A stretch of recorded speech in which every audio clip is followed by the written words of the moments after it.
नमस्कार, मैं doctor Anil Kumar Yadav, assistant professor in political science. आज का हमारा टॉपिक है गुणनिरपेक्ष आंदोलन की वर्तमान में प्रासंगिकता।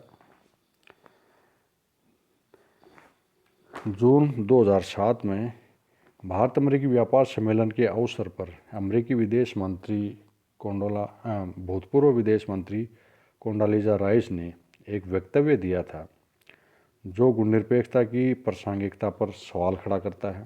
उन्होंने कहा था कि मैं जानती हूँ कि कुछ ऐसे लोग हैं जो अभी भी गुणनिरपेक्षता की बात करते हैं। हो सकता है कि शीत युद्ध के दिनों में उसका कुछ मतलब रहा हो, क्योंकि तब विश्व दो प्रतिद्वंदी खेमों में बटा हुआ था। मैं पूछना चाहूँगी कि जब हर संस्कृति, हर नस्ल और धर्म के लोग राजनीतिक और आर्थिक स्वतंत्रता को गले लगा रहे, तो फिर गुणनिरपेक्षता की क्या प्रासंगिकता है? दोस्तों, यह वह प्रश्न है जो गुणनिरपेक्ष आंदोलन के अस्तित्व को चुनौती देता है वर्तमान में। हालांकि गुणनिरपेक्ष विश्व राजनीति में राष्ट्रों के लिए एक नए विकल्प के रूप में निश्चय स्थायी रूप धारण कर चुका है। इसने विशेषतर राष्ट्र समाज के छोटे छोटे और अपेक्षाकृत कमज़ोर सदस्यों के संदर्भ में राष्ट्रों की स्वतंत्रता और समता बनाए रखने में योगदान दिया है। आज संयुक्त राष्ट्र संघ के 2/3 देश गुणनिरपेक्षता के दायरे में आ चुके हैं। संयुक्त राष्ट्र संघ के विभिन्न मंचों से गुणनिरपेक्ष राष्ट्रों ने विश्व शांति, उपनिवेशवाद के अंत, परमाणु अस्त्रों पर रोक, निशस्त्रीकरण, हिंद महासागर को शांति क्षेत्र घोषित करना हो या नई अंतर्राष्ट्रीय आर्थिक व्यवस्था के निर्माण आदि विषयों पर गुणनिरपेक्ष राष्ट्रों ने संगठित रूप से कार्रवाई की है और इनमें सफलता भी हासिल की है। फिर भी आज यह प्रश्न किया जाता है कि आज गुणनिरपेक्षता का क्या औचित्य है। गुणनिरपेक्षता की सार्थकता उस समय थी जब विश्व दो खेमों में बटा हुआ था, शीत युद्ध के दौर में। आज शीत युद्ध समाप्त हो चुका है, सोवियत संघ का पतन हो चुका है, पूर्वी यूरोप के देशों से साम्यवाद समाप्त हो चुका है, वार्सा पैक्ट को भंग कर दिया गया है और वर्तमान में नाटो की भूमिका भी बदल चुकी है, जर्मनी का एकीकरण हो चुका है। तो फिर गुणनिरपेक्ष आंदोलन की आज क्या प्रासंगिकता है? इसी पर सवाल उठाते हुए फरवरी 1992 में गुणनिरपेक्ष राष्ट्रों के विदेश मंत्रियों की बैठक में मिस्र ने स्पष्ट तौर पर अपील की थी कि इस आंदोलन को समाप्त कर दिया जाना चाहिए। उनका तर्क था कि सोवियत संघ के विघटन, सोवियत गुट तथा शीत युद्ध की समाप्ति के बाद गुणनिरपेक्ष आंदोलन की प्रासंगिकता समाप्त हो गई है।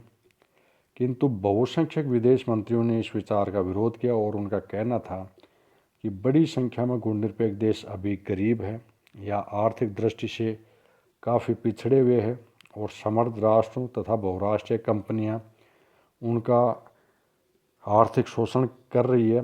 इस स्थिति में उन्हें बचाने के लिए यह जरूरी है कि विकसित और विकासशील राष्ट्रों के बीच सार्थक वार्ता के लिए दबाव डाला जाए और विकासशील देशों के बीच आपसी सहयोग को मजबूत किया जाए।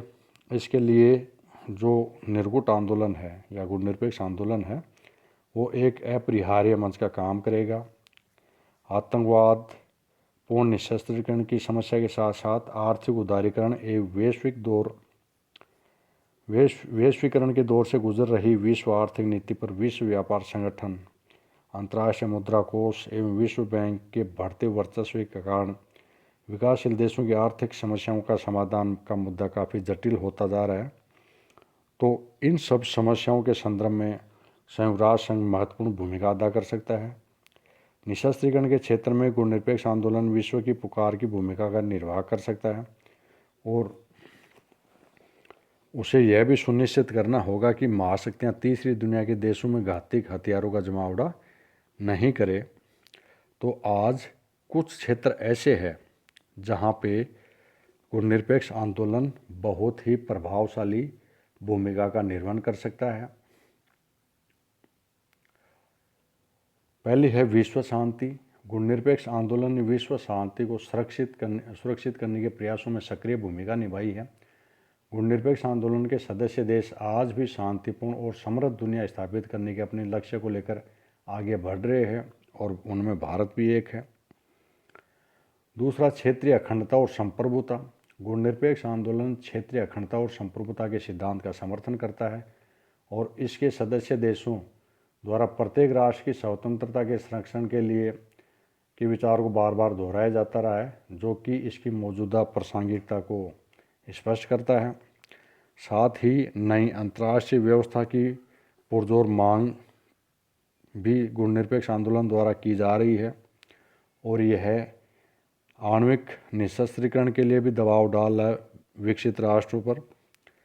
साथ ही दक्षिण दक्षिण सहयोग को प्रोत्साहन देने में गुणनिरपेक्ष आंदोलन महत्वपूर्ण भूमिका निभा सकता है। और आज विश्व में जो एक ध्रुवीय विश्व व्यवस्था स्थापित हो रखी है, उस एक ध्रुवीय विश्व व्यवस्था में अमेरिकी दादागिरी का विरोध कर सकता है। विकसित और विकासशील देशों के बीच सार्थक वार्ता के लिए दबाव डालने का काम गुणनिरपेक्ष आंदोलन कर रहा है। और अच्छी वित्तीय स्थिति वाले गुणनिरपेक्ष देशों जैसे पेट्रोल उत्पादक राष्ट्र है, उनको इस बात के लिए तैयार कर सकता है कि वे अपना अधिशेष पश्चिमी देशों के बैंकों में जमा करवाने के बजाय विकासशील देशों में विकासात्मक उद्देश्यों के लिए इसका प्रयोग करें। साथ ही यह नव औपनिवेशिक शोषण का विरोध भी कर सकता है और कर भी रहा है। और संयुक्त राष्ट्र संघ के पुनर्गठन के लिए दबाव डाला जाए ताकि बड़े राष्ट्र प्रस्तावित पुनर्गठन के लिए राजी हो सके और उनके वीटो परिषद की सदस्यता में पर्याप्त प्रयोग किया जा सके या महासभा को और अधिकार दिया जा सके। साथ ही विकासशील देशों के लिए गुणनिरपेक्ष आंदोलन एक बेहतर मंच साबित हो सकता है। यदि विकासशील देशों के बीच किसी विशेष मुद्दे को लेकर मतभेद पैदा होता है तो गुणनिरपेक्ष आंदोलन उस मतभेद को हल करने हेतु एक महत्वपूर्ण मंच के रूप में कार्य कर सकता है। आज गुणनिरपेक्ष आंदोलन में कुछ 120 विकासशील देश शामिल हैं और इनमें से सभी देश संयुक्त राष्ट्र संघ के सदस्य हैं। गुणनिरपेक्ष आंदोलन संयुक्त राष्ट्र संघ के 2/3 सदस्यों का प्रतिनिधित्व करता है। तो ऐसी स्थिति में यह गुणनिरपेक्ष आंदोलन संयुक्त राष्ट्र संघ के लोकतांत्रिकरण में बहुत महत्वपूर्ण भूमिका अदा कर सकता है। इस प्रकार हम कह सकते हैं कि एक विचार के रूप में गुणनिरपेक्ष आंदोलन कभी भी अप्रासंगिक नहीं हो सकता। इसका कारण यह है कि सैद्धांतिक तौर पर यह आंदोलन आज भी अपने सदस्य देशों को उनकी विदेश नीति निर्धारित करने का आधार प्रदान करता है। इसके अलावा गुणनिरपेक्ष आंदोलन को इसकी स्थापना के समय की भांति वर्तमान में भी अपने उद्देश्यों में एकरूपता लानी होगी। इसके अतिरिक्त सदस्य देशों को क्षेत्रीय गुटबंदी की राजनीति पर रोक लगाने का सफल प्रयास करना होगा।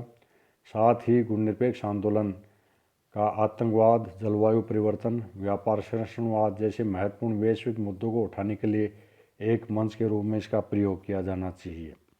तो ये सब मुद्दे हैं जो ये दर्शाते हैं कि गुणनिरपेक्ष आंदोलन का भविष्य अभी बना हुआ है, समाप्त नहीं हुआ है और गुणनिरपेक्ष आंदोलन एक अच्छी भूमिका अदा कर सकता है। धन्यवाद।